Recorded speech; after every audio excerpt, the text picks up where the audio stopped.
Hey guys, I'm making a video today reviewing the SPARCO L575 suede steering wheel. I bought it with the NRG Short Hub and the Quick Release.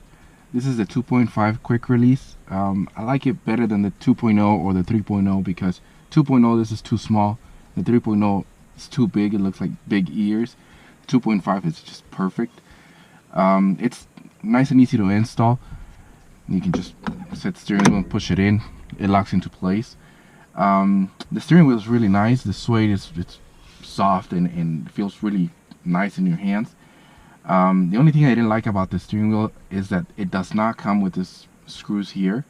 They're machine screws that you can just pick up at the hardware store, but it does not come with them. So if you're not ready, you got the steering wheel out. You have to get another car or get a ride from a friend to go buy them. Luckily I had my wife's car, so I just went and picked them up. Also, one thing that I don't like about the SPARCO steering wheel is that it comes with this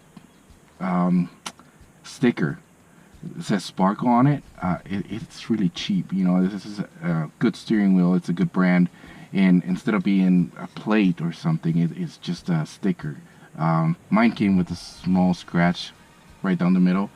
I put it on, but I think later on I'm just gonna have to take it off because I don't like how it looks.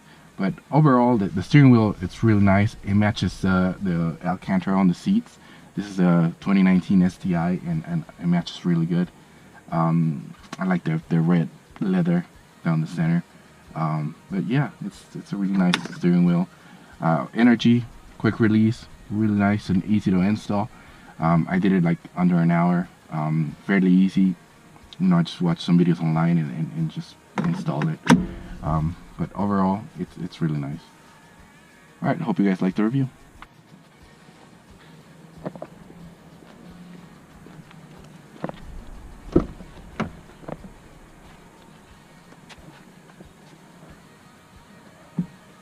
Hey guys, this is just a short clip. I know the review, the steering wheel, you couldn't really see it because it was pretty dark, but this is how it looks. It matches pretty good. You see that the red line, and matches the red leather on the seats, the Recaro seats. Got the SPARCO steering wheel, L575. It's suede with the red leather stripe down the middle, and the NRG Quick Release. It's red as well. That's how it looks from the side. You get that race car look here. It's pretty cool. So this is just a short clip that I'm gonna add to the review.